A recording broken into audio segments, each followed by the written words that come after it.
final. Así que empecemos ahora. Vamos con David Zurkowski, presidente y director ejecutivo de Hyundai en Estados Unidos.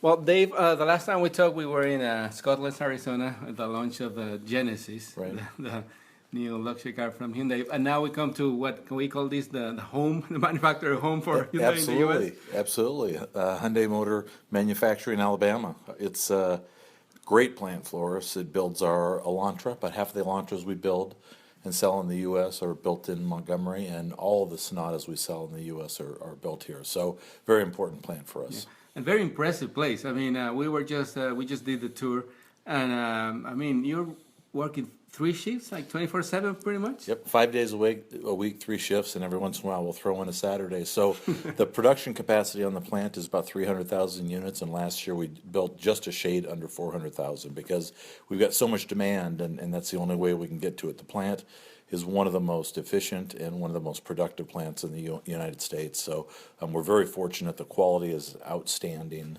It's a really good relationship. So to translate that into more simple numbers, it's like about 1,500 cars a day? 1,550 cars a day, every day, Monday through Friday. And then that's a lot of cars, obviously, a lot of volume, a lot of people working, a lot of new good technology, but like your quality has always been with Hyundai in the past few years. It's like keep increasing. I mean, how do you guys do that? It's a lot of hard work. You saw the computerization of the plant. Yeah, the J.D. Powers just came out, and we were ranked in the initial quality study the #1 non-premium nameplate in the entire industry, and that's the third time in 10 years we've done that. We had 3 segment winners with Accent, Elantra, and Genesis. So our depth and breadth of our commitment to our quality is huge, and you can see it once you go to that plant. You see it's clean, you see it's quiet, you see happy workers that are smiling and waving at you, and it's just, and the technology is absolutely incredible with the use of computers and automation. It's just absolutely incredible. Yeah, for people who have not had the privilege to visit a plant like that, can you explain a little bit how those processes are done? I mean, this is a global company, and it has to be the same quality all over the world. Yeah, it doesn't matter what it is, right? Every station in the plant, everybody has a job in the plant. Every station takes about 48 seconds. You start at the very start, and it's our stamping plant, and the stamping plant takes rolled sheet metal, and the stamp is basically a mold of a part of the car, whether it be a door, whether it be a roof, whether it be any of the sheet metal on the car. They'll stamp that sheet metal, then they'll store it, and then they'll start putting the body together, and then they'll go to the paint shop and they'll dip the vehicle in paint, and they completely immerse it in paint. It does a 360. They let that dry. Then they go to the general operations, where they start going down the production line. There's a cart that has all the parts that go to that specific vehicle. That cart automatically follows the vehicle around. You have welding machines that put all the welds in the vehicle before the paint, actually, and you have workers that are doing all the fine work. All the heavy lifting basically is done by computers, so tires going on the car, seats going in the car, engine, transmission being put in the car, largely done by computers.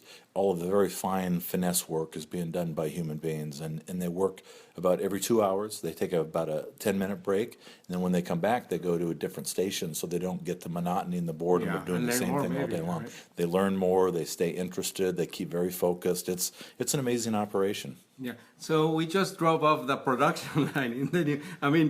Kudos to your PR team or whoever came up with that idea. That's the coolest thing I ever done. Yeah, we thought long and hard about this, and the PR team is great. We've been awfully busy with launches lately. We always tried to do something special, and we followed through the production process. And at the end of the line, we drove the vehicles off, and we're on a 200-mile jaunt across the country in Alabama. It's really pretty special. So let's talk a little bit about the car now.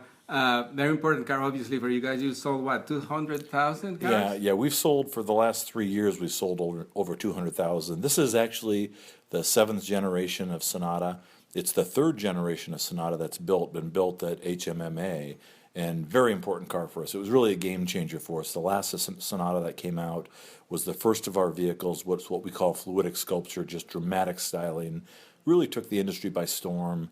Really, we jumped. Where we started selling Sonatas, we were selling less than 40,000 a year, and now we're consistently selling 200,000 a year. And this vehicle is a beautiful evolution of that design.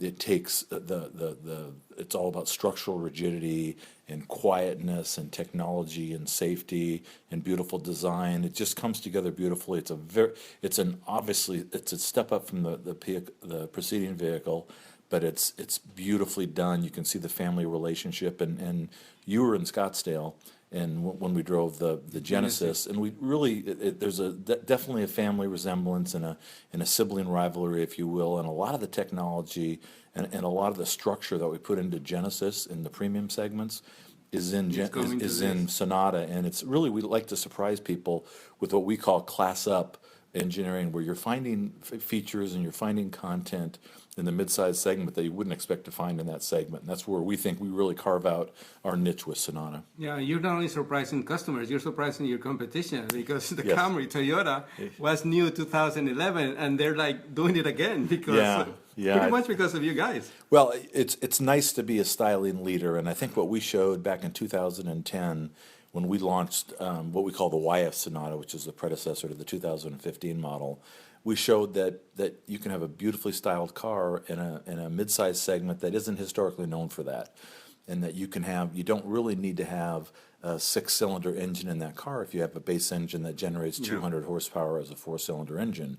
And what's really smart is, because let's say 15 to 20% of consumers will buy a V6 engine, because you have to package for that V6 engine, it makes the interior space on the vehicle quite a bit smaller. So for 80% of the people, they're getting a smaller cabin because you have to, for 20%, you have to package it. So we can move the firewall forward, and that creates interior space to the point where we have by far the largest interior space in the segment, and we're actually classified as a large vehicle instead of a mid-sized vehicle. So very spacious, very beautiful, very efficient, just a gorgeous car. It's got safety features and technologies that are found in premium vehicles. So it's a really nice combination of the best of all worlds. So more playroom for your designers too, to put more stuff in it. Exactly. So the prices, again, like the value of a Hyundai, it starts around 21? Yeah, we're really, our signature is all about value. And it starts about $21,000. It's actually $300 less than the vehicle it replaces, with more content. So we understand how important that is to provide a really compelling value proposition and give any consumer that's looking for everything any excuse to buy it. It's a really good, solid package. We think it's a wonderful vehicle. We have great hopes for it. It's coming out. It's in dealerships right now. So the second half of this year, between launching the Genesis and launching the Sonata, we're really bullish on our prospects for the rest of the year. And 3 engines for this three engines. It's got a 2.4-liter engine, which is in the base vehicle. It's got a 2-liter turbo, and it's got a 1.6-liter turbo, which is dualed with a dual clutch transmission, which is a more of an eco-friendly, economical, about 10% more fuel economy than the 2.4-liter, with really no degradation in performance. So it's a 3-engine strategy, which works really well for us. We just got out of the turbo, and it's fun to drive. It's really fun to drive. And what about the hybrid? Because in the previous generation there was a hybrid. We have a hybrid right now, which is the old body style. Within the year, we'll have this new body style, the LF Sonata, which we call, will be a hybrid version sometime next year. Before less than a year away, we'll have that. So right now there'll be a 2015 hybrid, which is the old Sonata body style, and a 2015 internal combustion engine, which will be a new body style. So that's for 1 year. Yeah, keep that plant busy, huh? That plant will be very, very busy. They are building everything they possibly can right now. Lots of demand. Okay, David, thank you very much for your time. We're going to end the day here to the second half of the drive. And congratulations, and thank you again for having us here. Great. Thank you for being here. We appreciate it. Bueno, ahí está.